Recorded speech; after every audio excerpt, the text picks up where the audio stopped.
ఈరోజు మనం చెప్పుకోబోయే కథ ఒక బేతాళ కథ. కథ పేరు చిరునాథుడి వితరణ. పట్టువదలని విక్రమార్కుడు చెట్టు వద్దకు తిరిగి వెళ్ళి చెట్టుపై నుంచి శవాన్ని దించి భుజాన వేసుకుని ఎప్పటిలాగే మౌనంగా శ్మశానంకేసి నడవసాగాడు. అప్పుడు శవంలోని బేతాళుడు, రాజా, మునుముందు ఎలాగో గాని ఇప్పటి వరకు నీ స్థిరచిత్తం గురించి నాకు ఎలాంటి అనుమానమూ లేదు. కానీ మొదట ఏదో సాధించాలనుకునే కొందరు తీరా సాధించాక ఎలాంటి కారణం లేకుండానే దానిని చేజార్చుకుంటూ ఉంటారు. చిరునాథుడనే యువకుడు వెతుక్కుంటూ వచ్చిన అవకాశాన్ని శ్రమపడి సద్వినియోగం చేసుకుని అద్భుత నిధిని సాధించి ఆఖరికి దానిని పర్లుపాలు చేయడానికి సంసిద్ధుడయ్యాడు. నీకు తగు హెచ్చరికగా ఉండేందుకు అతడి కథ చెబుతాను, శ్రమ తెలియకుండా విను అంటూ ఇలా చెప్పసాగాడు. సిరిపల్లెలో చిరునాథుడనే ఒక యువకుడుండేవాడు. ఒకనాడు ఆ ఊరొచ్చిన ఒక బైరాగి అతడి చెయ్యిని చూసి, అదృష్టం నిన్ను వెతుక్కుని వస్తుంది అని చెప్పడంతో ఆ క్షణం నుంచి పని పాటుకు పోకుండా తనకు పట్టబోయే అదృష్టం గురించి కలలు కనసాగాడు చిరునాథుడు. అలా ఒకనాటి మధ్యాహ్నం వేళ అతడు గ్రామం పొలిమేరలోని రావి చెట్టు కింద కూర్చుని ఉండగా ఒక యువకుడు వచ్చి, 5 ఏళ్లపాటు నేను చెప్పిన ఇంట నా తరపున పనులు చేయడానికి సమ్మతించావంటే తరతరాలకు తరగని నిధి నీ వశమవుతుంది అన్నాడు. చిరునాథుడు అతడికేసి ఆశ్చర్యంగా చూశాడు. అప్పుడు ఆ వ్యక్తి తనను గురించి ఇలా చెప్పాడు. శ్రీపురానికి చెందిన ఆ యువకుడి పేరు ఆనందుడు.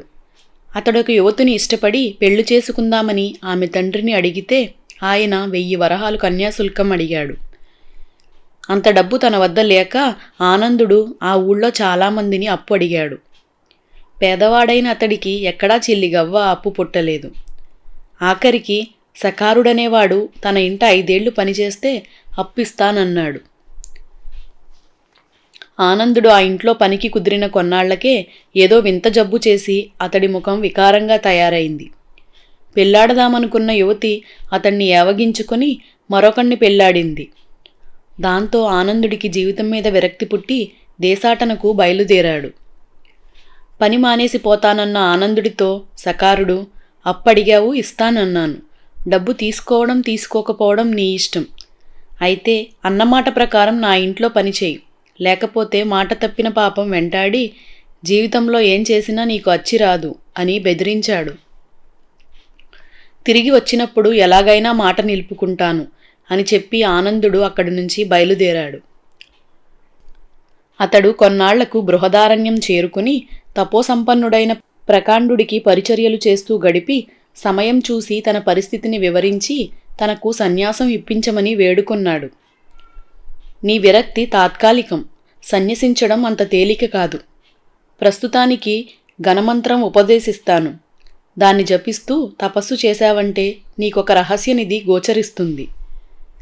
దాన్ని 1 ఏడాది పాటు సంరక్షిస్తూ నీ తపోదీక్ష కొనసాగించావంటే నీకు కలిగే అద్భుత శక్తులను ఉపయోగించి నీకు కావలసినవి పొందవచ్చు.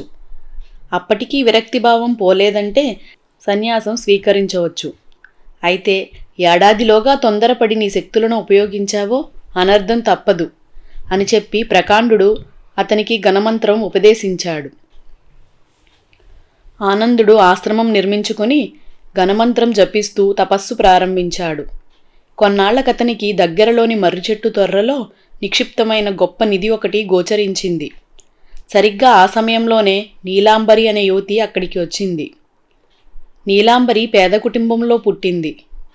భోగభాగ్యాలపై మోజుపడే ఆమెను సుబోధుడనే పేదవాడు ఇష్టపడి కానీ కట్నం లేకుండా పెళ్లి చేసుకుంటానన్నాడు.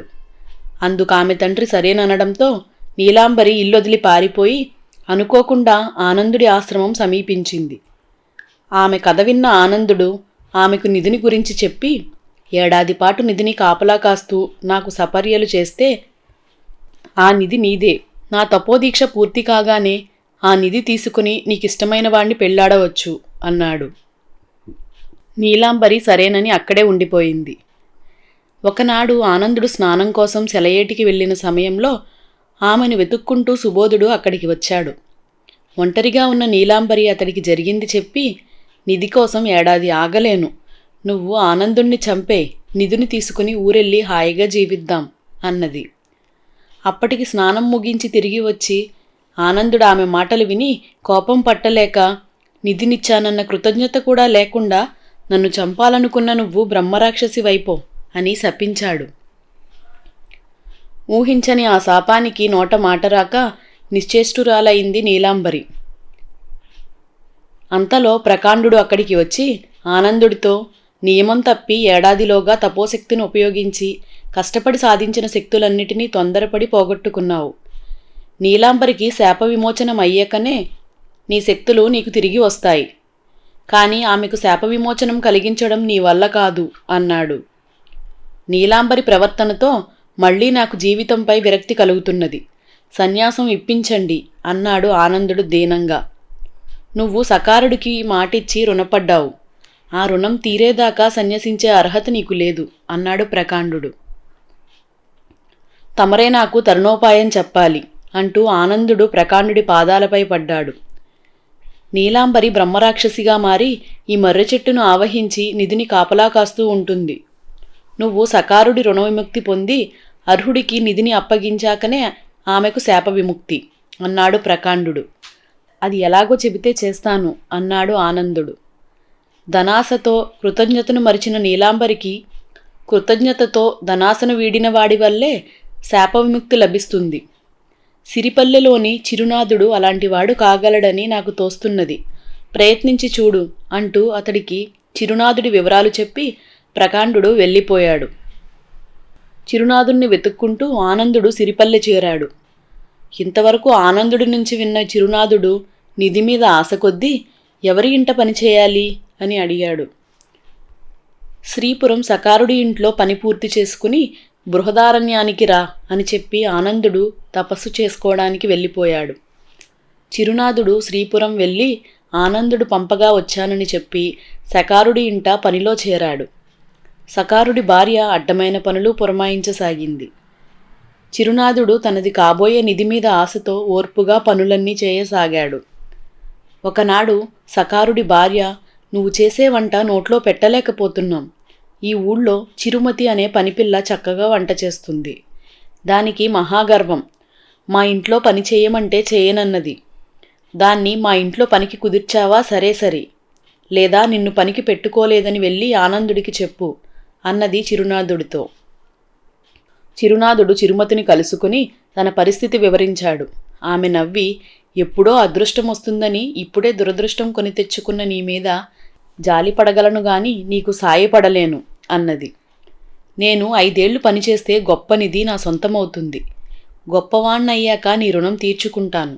నా మాట కాదనకు అని ఆనందుడు ప్రాధేయపడ్డాడు. చిరుమతి మెత్తపడి, రుణం గురించి మాట్లాడకు. నా కోసం కష్టపడడం నాకు అలవాటే. ఇప్పుడు నీ కోసం కష్టపడతాను అని చెప్పి సకారుడి ఇంట్లో వంట పనికి చేరింది. 5 ఏళ్లు ఇట్టే గడిచిపోయాయి. చిరునాథుడు బృహదారణ్యం వెళ్ళి ఆనందుణ్ణి కలుసుకుని, నీకిచ్చిన మాట ప్రకారం సకారుడి ఇంట్లో 5 ఏళ్లు పనిచేశాను. అతడికి నీ రుణం తీరిపోయిందనుకుంటాను. అయితే నాకిప్పుడు నిధి వద్దు. నీకిష్టమైన వారికి ఇచ్చుకో. నా కోసం నాతో పాటు కష్టపడ్డ చిరుమతిని పెళ్లాడాలనిపిస్తుంది. అయితే నీలాంబరి శాప విమోచనం కోసం కృతజ్ఞతకు కట్టుబడాలని నియమం ఉంది గనక నువ్వు చెప్పినట్టు చేయడానికి సిద్ధంగా ఉన్నాను అన్నాడు. అతడలా అంటుండగానే నీలాంబరికి శాప విమోచనమయ్యింది. అప్పుడే అక్కడికి వచ్చిన ప్రకాండుడు చిరునాథుని మాటలకు పరమానందం చెంది అతడు శిరస్సుని తాకి దీవించాడు. బేతాళుడు ఈ కథ చెప్పి, రాజా, అదృష్టం కోసమే కాచుకుని ఆ తర్వాత 5 ఏళ్లు కష్టపడ్డ చిరునాథుడు అందుకోబోయే క్షణాలలో నిధిని ఎందుకు వద్దన్నాడు? ఎవరి ప్రమేయమూ లేకుండా నీలాంబరికి ఎలా శాప విమోచనమయ్యింది? చిరునాథుణ్ణి ప్రకాండుడు ఆనందంతో ఆశీర్వదించడానికి గల కారణం ఏమిటి? ఈ సందేహాలకు సమాధానం తెలిసి కూడా చెప్పకపోయావో నీ తల పగిలిపోతుంది అన్నాడు. దానికి విక్రమార్కుడు, 5 ఏళ్ల కాయకష్టంతో శ్రమజీవనంలోని మాధుర్యం తెలిసి చిరునాథుడికి అదృష్టం పట్ల ఆసక్తి, నిధి పట్ల వ్యామోహం అడుగంటిపోయాయి. ప్రతిఫలం ఆశించి చేసే సాయం వ్యాపారం అనిపించుకుంటుందే తప్ప సాయం అనిపించుకోదు. ప్రతిఫలాపేక్ష లేకుండా మానవత్వంతో, ఆత్మీయతాభావంతో చిరుమతి చిరునాథుడికి సాయపడింది. ఆమె అతడి ఆ డబ్బును ఆశించలేదు. ఆమె సహచర్యం వల్లనే చిరునాథుడు ధనాసను కూడా జయించగలిగాడు. అలాంటి వ్యక్తిని పెళ్లాడాలన్న నిర్ణయంతో చిరునాథుడు అక్కడికి రావడం వల్లే నీలాంబరికి శాప విమోచనమయ్యింది. వ్యాపారమైపోతున్న మానవ సంబంధాలలో అరుదుగా కనిపించే విశిష్ట వితరణ ఇది.